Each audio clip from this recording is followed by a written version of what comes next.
तुम कब तक यूं अकेली रहोगी? लोग उससे जब जब यह सवाल करते तो वो मुस्कुरा कर कह देती है, आप सबके साथ होते हुए मैं अकेली कैसे हो सकती हूँ।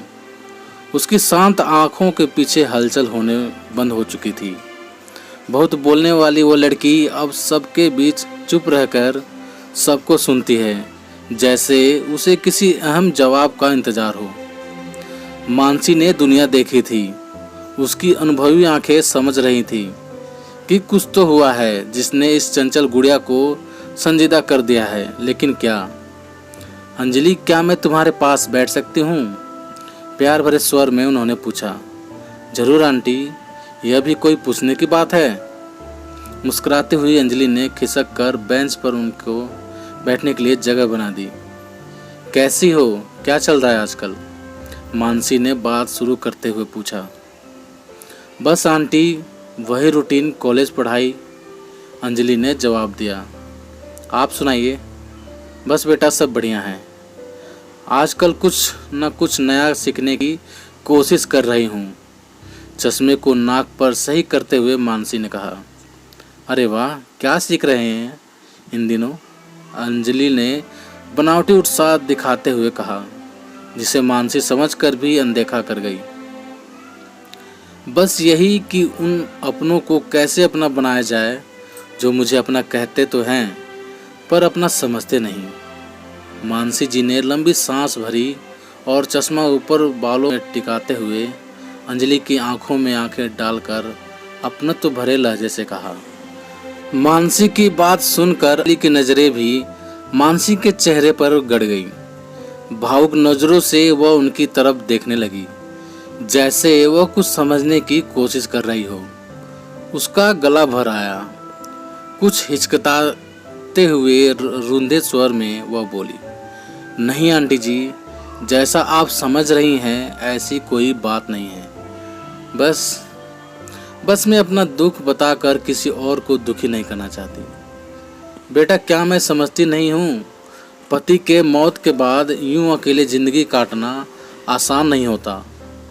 जब तुम्हारे पति की एक्सीडेंट की खबर सुनी तो मेरा मन दहल गया था। 2 दिन तक गले के नीचे एक कौर तक सही से न उतरा था। मेरे विक्रम ने तो अपने आप को कमरे में ही बंद कर लिया था। बड़ी मुश्किल से उसने स्वयं को संभाला है। अंजलि अचंभित होकर बस मानसी की बातें सुन रही थी। उसके मन में उथल पुथल मची हुई थी। यह क्या कह रही है आंटी जी? ऐसा क्यों? मुझे कुछ समझ नहीं आ रहा है। विक्रम का यूं कमरे के अंदर खुद को बंद कर लेना। आंटी जी प्लीज खुलकर बताइए, आखिर आप कहना क्या चाहती हैं?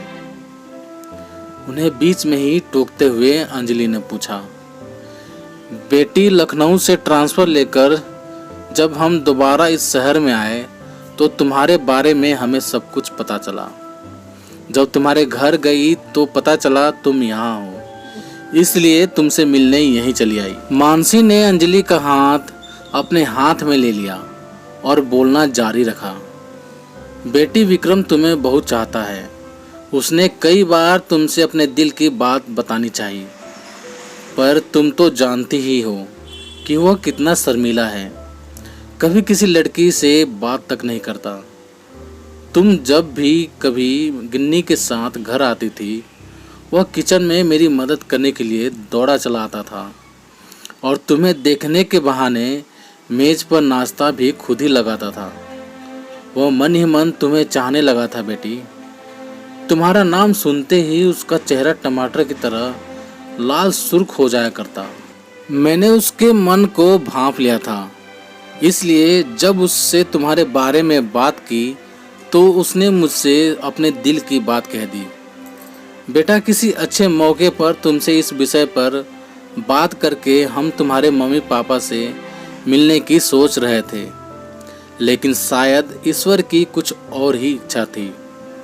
तुम्हारी शादी तय हो गई। एक तरफ मानसी जी बोले जा रही थी, दूसरी ओर अंजलि की आंखों से भर भर आंसू बहे जा रहे थे। वह न जाने क्या सोच रही थी। उसकी खुशी में ही मेरी खुशी है बेटी। उसकी पसंद तुम हो। कहो क्या तुम मेरे बेटे से शादी करोगी? बोलो बेटा, क्या मेरे विक्रम से शादी करोगी? अंजलि का गला रुद्ध था। अश्रु पलकों का दायरा तोड़ चुके थे। आंटी जी, जिस दिन उनका एक्सीडेंट हुआ, मेरा और उनका बहुत बड़ा झगड़ा हुआ था। वो बहुत गुस्से में घर से निकले थे। उनका एक्सीडेंट मेरी ही वजह से हुआ था। अंजलि के मन पर एक भार सा था। वह अपने पति के एक्सीडेंट का जिम्मेदार खुद को ही मान रही थी। नहीं बेटी, तुम यह क्या कर रही हो? उसकी मौत की जिम्मेदार तुम नहीं हो।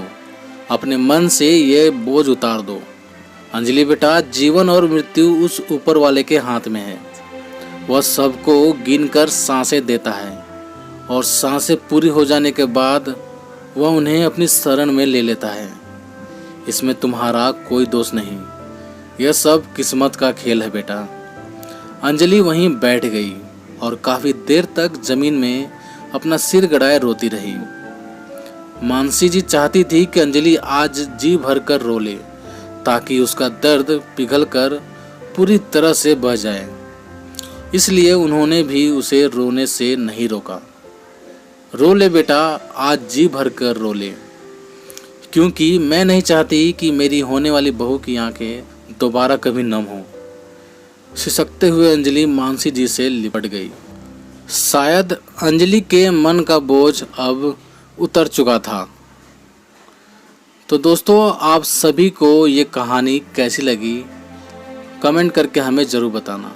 यदि ये कहानी आप सभी को पसंद आई हो तो लाइक करना, शेयर करना, और चैनल पर नए हो तो प्लीज़ चैनल को सब्सक्राइब भी ज़रूर कर देना।